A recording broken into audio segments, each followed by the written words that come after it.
Alright lads, so today we have the final edition of the 9th anniversary Senkamon Tower, in this case tier number 4. It started this morning and you will have all the way until the 31st to attempt this tower. And then after that, we're going back to our good old usual Senkamon Towers. And that will be happening on the 5th of September. Now, as stated here, the rewards that we are getting in this tier of the 9th anniversary Senkamon Tower is 75 Senkamon medals, 100 spirit orbs, and also a 5-star summon ticket. As always, we're only here to look at the extra stages, so let's start with extra stage number 1. Where in this case, extra stage 1 has no rules. And it seems like there's potentially no gimmicks, so at that point, just basically bring your best character, which in my case, I'm opting to use in Mugetsu Ichigo. So let's find out, is there anything special about this stage? Maybe just tanky enemies, but then again, we didn't have our SP boost.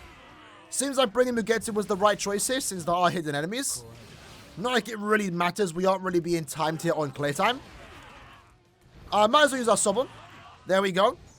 And we're only going into Sanosuke, where one strong attack should take him down, right? Let's find out. No, he's actually quite tanky, so maybe that's like the gimmick of this stage.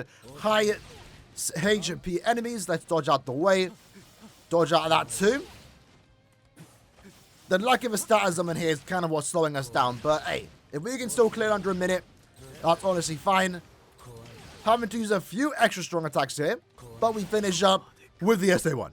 Hopefully not too many stages like that. I mean, I already said it in our last video. Tier 1 and 2 were a lot of fun. Tier 3 was a bit of fun, but like the stages themselves weren't as unique. So hopefully we get some more unique stages here. But maybe we're building up to something a bit more difficult, a bit more gimmicky. Extra stage 1 though, super simple. Let's jump into extra stage 2.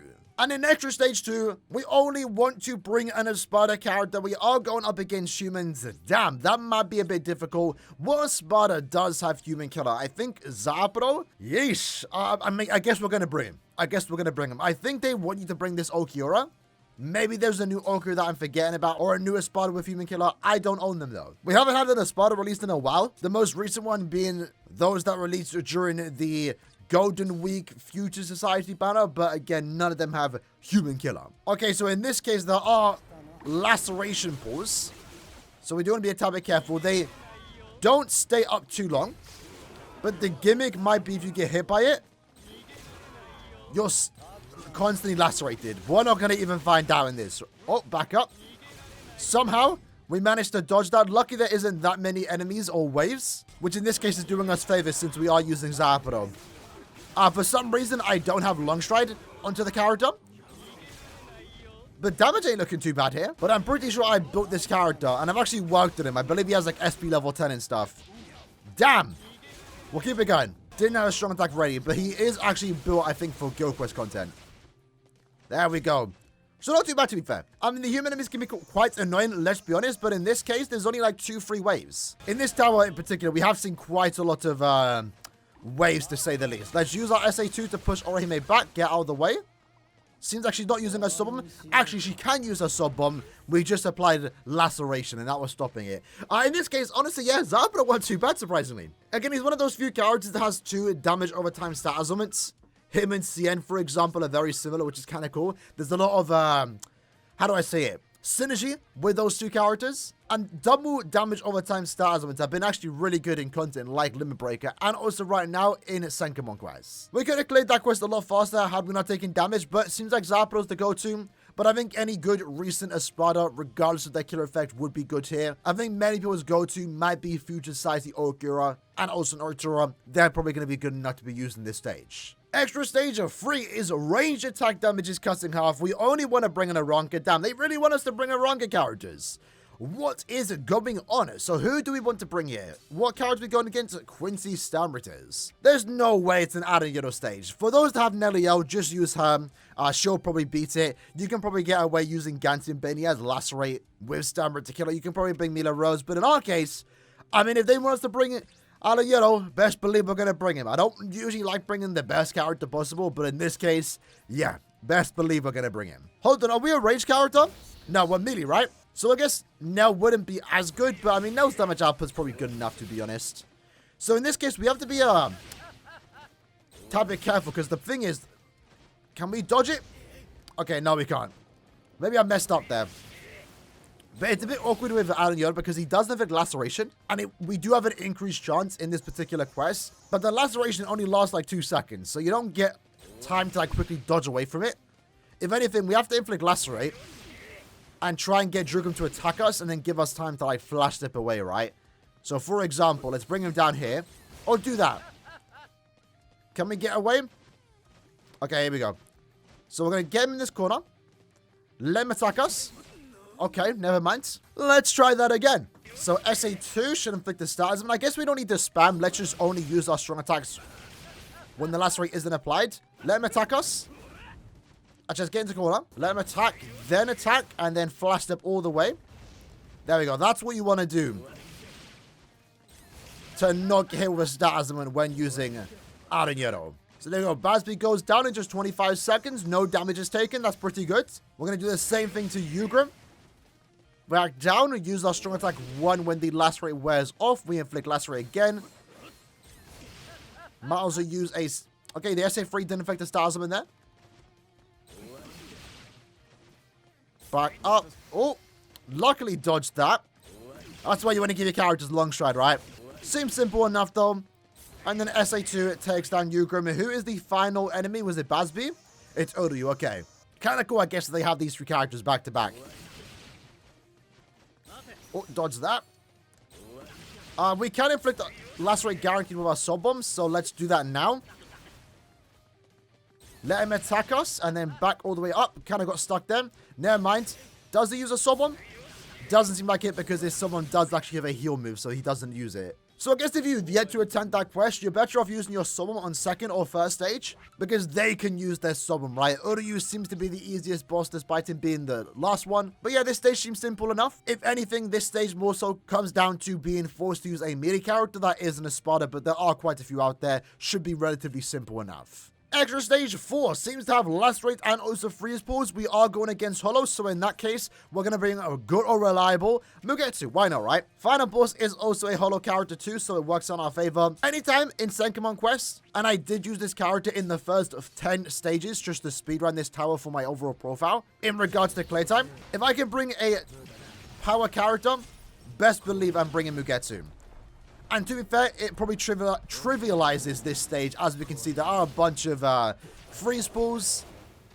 There's freeze traps. There's also lacerate traps. We don't really have to worry about that since we are actually... Wait, where do we have to go? What? Am I blind? Oh, it's down here. Okay, that was weird. That was a different stage. You never seen a stage design like that. I was confused. I was like, huh? All right, this stage seems simple enough. Again, if you don't have Mugetsu, it's going to be a bit more difficult because you're going to have to worry about the traps and stuff. So Mugetsu does make it a lot easier. But then again, any character with complete status immunity will be good enough, right?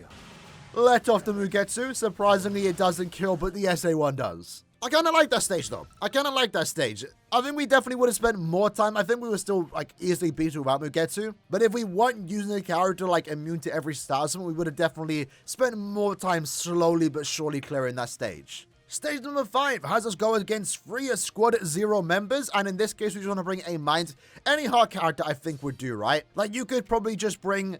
the new Toshiro. He has no killer, but it doesn't matter, right? You could bring Ishin just to burn and lacerate them. Why not, right? Even Yumachika would work, so I guess, we might as well actually do that. Why not? Again, characters with barrage attacks do make for good characters when it comes to boss stages like this. And truth be told, I'm not really sure what character they want you to bring.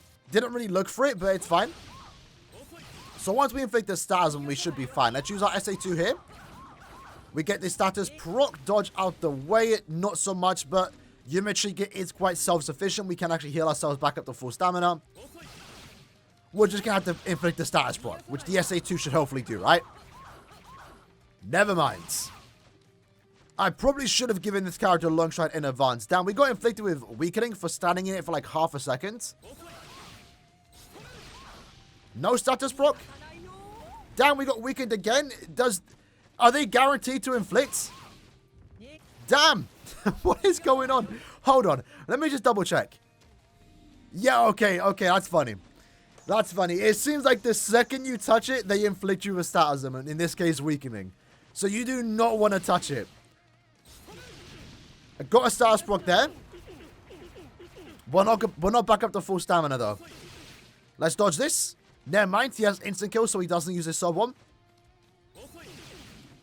Got a status block there. Slowly but surely, we are building ourselves back up to full stamina. And then going into Ichibei. Let's sub on. Then SA1, back up. Go ahead, but that's fine.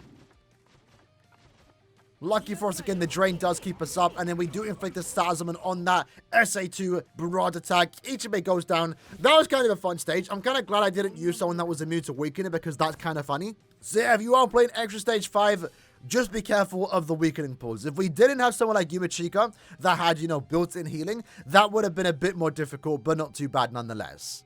But not too bad, let's be honest. Stage 5, though, pretty fun. Extra stage 6, we are up against Soribas, we're up against Quincy's. We want to bring a hard character, so I guess in this case, they want you to use Toshiro, I assume. There are knockback pulls, so we're not going to bring Toshiro. What other hard character can I bring? Is there any good hard character I can bring? I mean, I guess Ichigo does work. You can bring Ichigo, you can bring Toshiro, they all work, basically. In my case, because why not? Let's just bring a 1000-year Blood War Ichigo. An overall good character here. Doesn't have killer, but there are no killer bonuses. So just probably bring your best hard character. Or bring any character with Soriba and also Quincy killer. I mean, I'm sure you can bring someone like Ishin, for example.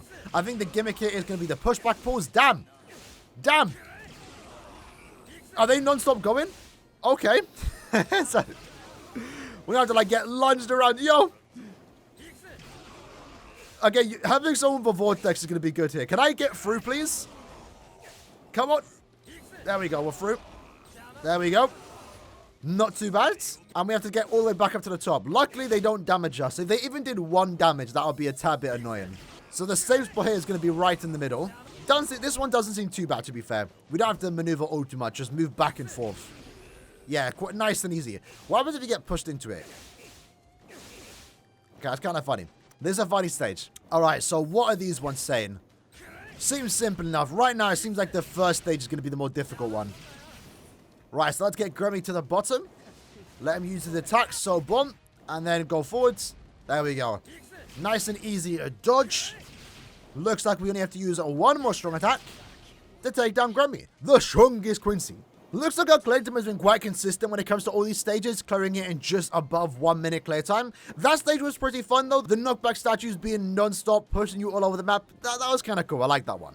Extra stage 7. Strong attack damage times 0.1? We've never seen that before. At that point, you might as well just make it so you can only use a normal attack damage character, like strong attack disabling traps, for example. But I guess they want you to use a normal attack damage character that can also use strong attacks. Maybe they have a team boost SA2, for example.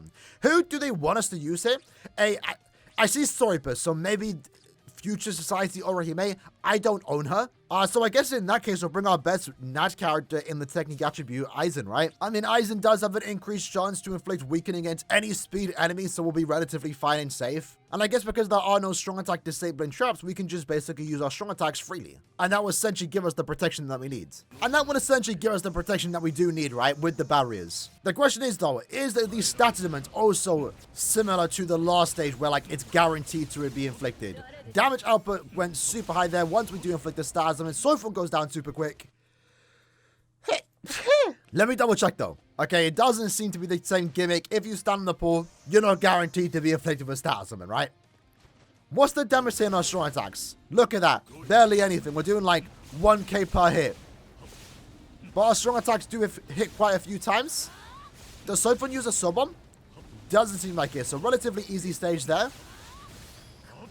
And then just in time, going into the final Sophon, we can inflict the stat summon. Gauge is active. How much damage are you doing now? A lot of damage. 250k per hit. With the flow +1, that's 500k. Not too bad. Nice and easy stage. In this case, just bring your best no attack damage character. That was a cool end pose. I haven't actually seen Aizen's end pose in quite some time, I will be honest. Because I don't use him that much, right? When I use him, it's more so in guild quests. But that was kind of cool. So extra 7.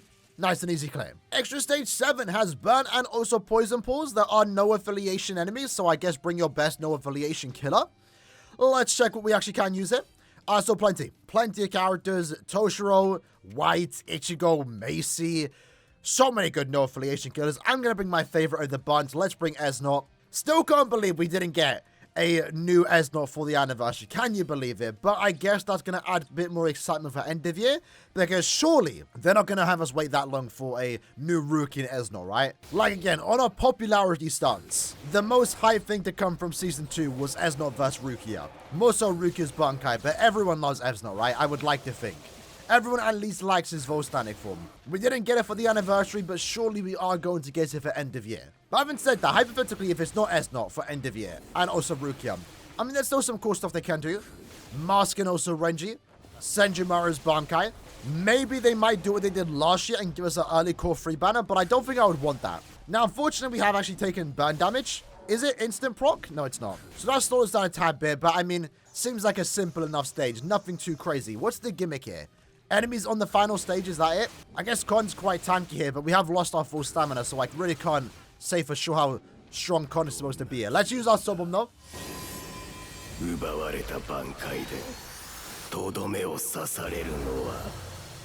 Still one of the coolest Soboms in the entire game. There's a big hollow there. I kind of want to kill the hollows. Do they just keep spawning in? Con used the Sobom, not against us, G. Yo, this hollow's tanky. At this rate, I'm going to kill him before I kill Con. Okay, so it seems like there's 2 waves of enemies. And then let's just finish up with the SA1. There we go. So yeah, it seems like a straightforward stage. Just bring any no affiliation killer. And I guess mainly focus on Con the boss when in the final stage. And not do what I did, focusing on all the extra mini-mobs. I just wanted to see how far they kept spawning in. Extra stage 9 wants us to only bring a hollow character, and in this case it's kind of funny, right? So I've actually already seen it when you actually do it normal stage 9. So in this case you are going against 5 squad 0 members, but in 3 different rooms. Senjumaru and Tendro in the first room, Kiryu and Owetu in the second room, and then Ichibei in the final room. I think it would have been maybe cooler if there was 5 individual rooms with all 5 squad 0 members, but this is still cool. We've never went against a 5 character boss, right? In this case though, if you are a new account, maybe it is going to be a bit of a struggle because you might lack hollow killers or hollow characters per se, but I guess for those that have been playing for a while now, you can just basically bring any of these 2 characters, you know? Hollow Ichigo, second any remake, or of course 6th anniversary Aizen is going to be good enough here, and that's what we're going to do. We're going to bring 6th anniversary Aizen. Let me make sure I bring the right one that actually has PvE stuff built for him, right? In this case, that's my Brave Battle one, which to be fair, I don't even use anymore. Long gone are the days when we are using Aizen in Brave Battles, unfortunately. But you know, I had a good year. Maybe a year and a half of them in Brave Battles. But I don't really want to sell the old unit. Now, mine's max transcendence, so it is going to be a tad bit easier. But I think a 1 out of 5 Aizen would be good enough. You have 3 minutes, right? Unless these enemies are super tanky. I guess we're going to find out. With that said, I don't have long stride. Damage seems good enough here. Let's use that SA1. Back up. Aizen, besides Shinji, might be the best character for this. Just for the heals more so. So I believe Owetu's now going to spawn in. Yeah, he is. Right into our trap. No, sorry, it's Tanjiro right now. But damage seems good enough. SA2, there we go. 30 seconds. So maybe if you're 1-5, it takes you a minute. Normally when it comes to towers like this, boss rushes like this, you only want to spend 1 minute per stage at most. But remember, you do get a guaranteed summon on the final boss. So normally the final room is a lot easier. I will say though, the Lacerate or the Drain is actually doing a good amount of damage here, I will be honest. So again, if you can use someone that has damage over time stat elements, that will always be good. So actually the Drain there did some good damage. SA2. Seems like we have plenty of time left though. SA1. Into the 2. And then Owetu should go down with that strong attack 1. There we go. 1 minute and 48 seconds left. The idea is cool, right? 5 bosses in 1 stage. That's cool. Let's use our Sobom.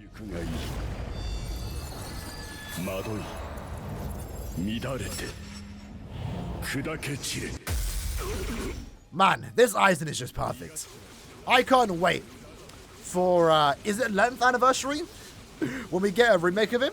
Because that seems to be the pattern, right? Every year we get a remake of any character, and the year afterwards gets a resurrection. So in this case, we should have gotten 5th anniversary Byakuya and Ichigo resurrections. We've gotten a 4th anniversary Mugetsu remake. We just need Full Hollow now. And then next year, we will be getting a 6th anniversary Aizen resurrection, which is kind of crazy to think about. And then also 5th anniversary Ichigo and Byakuya remakes. But yeah, depending on how new your account is, this stage might be new because there are 5 bosses to go against. If your damage isn't good enough, that might be an issue. But I would say if you possibly can, bring someone that can inflict burn or lacerate or poison. If, of course, you did pull the new Shinji, perfect character used there. But I think most people can just use Artbook Ichigo or 6th Anniversary Aizen.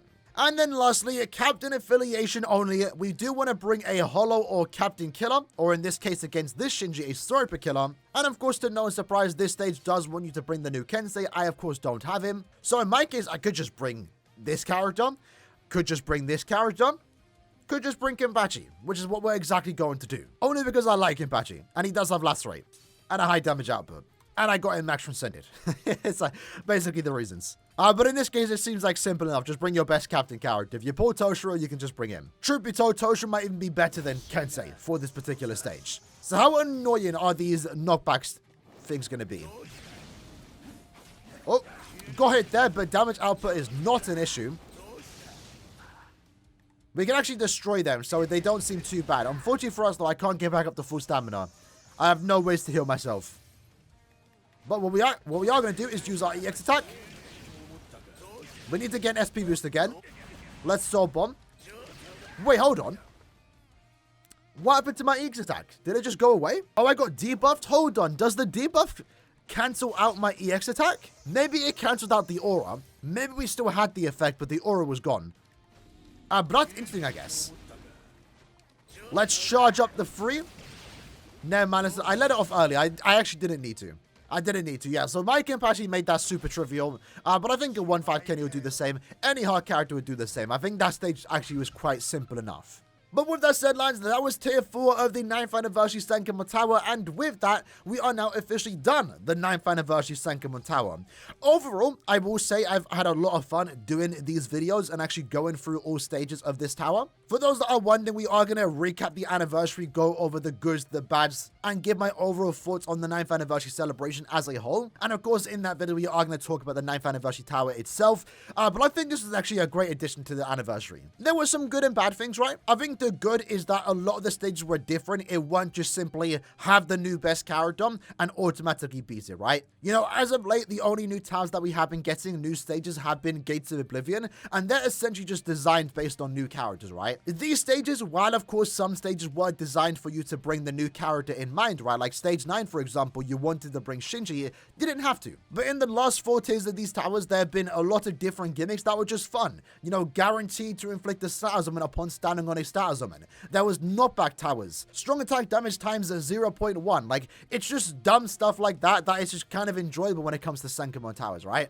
I think tier 1 and tier 2 were the most enjoyable ones because there was a lot of gimmicks. Each individual stage was just so different from one of another. It was enjoyable, I will be honest. It's been a long time since we've had enjoyable Senkaman stages like this, and it does give me more hope for the upcoming new Senkaman revamp that we are going to be getting in the forthcoming future.